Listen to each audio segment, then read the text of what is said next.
Bonjour et bienvenue. Aujourd'hui, nous allons voir la différence entre le passé composé et l'imparfait. Si tu t'es déjà demandé si tu devais choisir entre ces deux temps en français, alors cette vidéo est faite pour toi.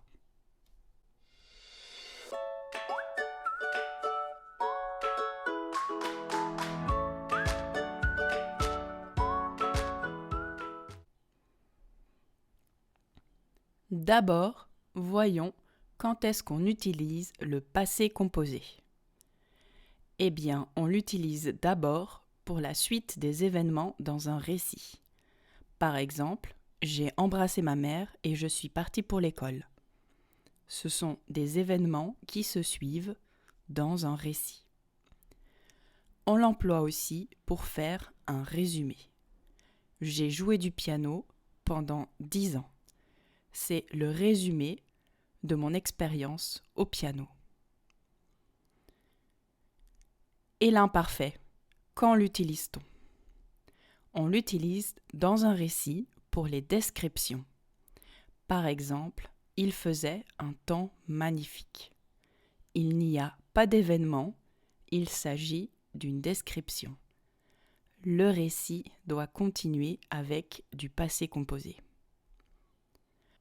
Ou alors, on l'utilise pour les habitudes. Je jouais du piano tous les matins. Cela signifie qu'aujourd'hui, je ne joue plus de piano tous les matins. Mais à cette époque, j'avais une habitude de jouer du piano tous les matins. Alors, maintenant que nous avons vu cela, nous ne sommes pas encore vraiment équipés pour faire la différence entre l'imparfait et le passé composé. C'est pourquoi je vais te proposer une petite histoire avec ces deux temps et je vais te demander de faire la différence entre les histoires racontées par ces différentes phrases.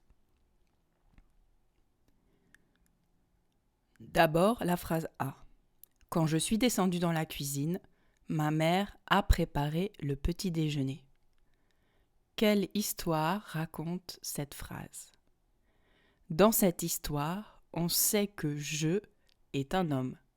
Je suis descendu, U. Si je est une femme, on ajoute un E à descendu. Mais que sait-on d'autre ? Quelle est la différence avec cette histoire ? Quand je suis descendue dans la cuisine, ma mère préparait le petit déjeuner. Ou alors avec celle-ci, quand je descendais dans la cuisine, ma mère préparait le petit déjeuner. Et on peut même raconter cette histoire-là. Pendant que je descendais dans la cuisine, ma mère a préparé le petit déjeuner. Voyons ce que racontent ces phrases. Quand je suis descendue dans la cuisine, ma mère a préparé le petit déjeuner. Comme nous l'avons dit, le passé composé exprime la suite des événements. Dans cette phrase, il y a donc deux événements. Le premier événement, c'est « je suis descendue dans la cuisine ». J'ai ouvert la porte et là, j'ai vu ma mère. Et le deuxième événement, c'est qu'elle a commencé à préparer le petit déjeuner après m'avoir vu ouvrir la porte de la cuisine.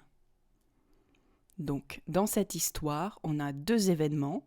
D'abord, je descends les escaliers et ensuite, ma mère prépare le petit déjeuner.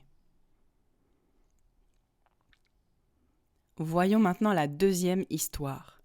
Quand je suis descendue dans la cuisine, ma mère préparait le petit déjeuner. Ici, nous n'avons pas deux événements. Nous avons un seul événement, c'est moi qui descends dans la cuisine. J'ouvre la porte de la cuisine et qu'est-ce que je vois ? Ma mère en train de préparer le petit déjeuner. Dans ce cas, ce n'est pas un événement. C'est ce que j'observe quand j'ouvre la porte de la cuisine. Je décris la situation. Ma mère est en train de préparer le petit déjeuner. Dans la troisième phrase, quand je descendais dans la cuisine, ma mère préparait le petit déjeuner, nous avons affaire à une habitude. Comme il n'y a pas d'événement, on en déduit qu'il s'agit d'une habitude qui se répète tous les matins à cette époque. Tous les matins, je descends dans la cuisine et ma mère prépare le petit déjeuner. La suite des événements n'est pas aussi claire. Ce qui est clair, c'est qu'il s'agit de quelque chose qui se répète tous les matins. Dans la quatrième phrase, pendant que je descendais dans la cuisine, ma mère a préparé le petit déjeuner. Alors, nous avons dans la cuisine ma mère qui est occupée. Ensuite, elle m'entend ouvrir la porte de ma chambre.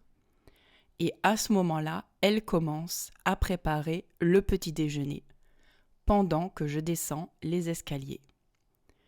Peut-être que je me suis cassé la jambe et j'ai besoin de longtemps pour descendre les escaliers. En tout cas, quand j'arrive dans la cuisine, elle a fini de préparer le petit déjeuner. Nous avons donc ici deux choses qui se passent simultanément. Ma mère prépare le petit déjeuner et moi, je descends les escaliers en même temps. Encore une fois, ces 4 phrases pour bien retenir. Quand je suis descendue dans la cuisine, ma mère a préparé le petit déjeuner, 2 événements à la suite l'un de l'autre. Quand je suis descendue dans la cuisine, ma mère préparait le petit déjeuner. Un événement, je descends dans la cuisine et une description, ce qui se passe dans la cuisine. Quand je descendais dans la cuisine, ma mère préparait le petit déjeuner, une habitude qui se répète tous les matins. Pendant que je descendais dans la cuisine, ma mère a préparé le petit déjeuner, 2 actions simultanées. Voilà, j'espère que ces exemples t'ont plu et t'ont permis de mieux comprendre la différence entre le passé composé et l'imparfait. Merci beaucoup de ton attention et à très bientôt.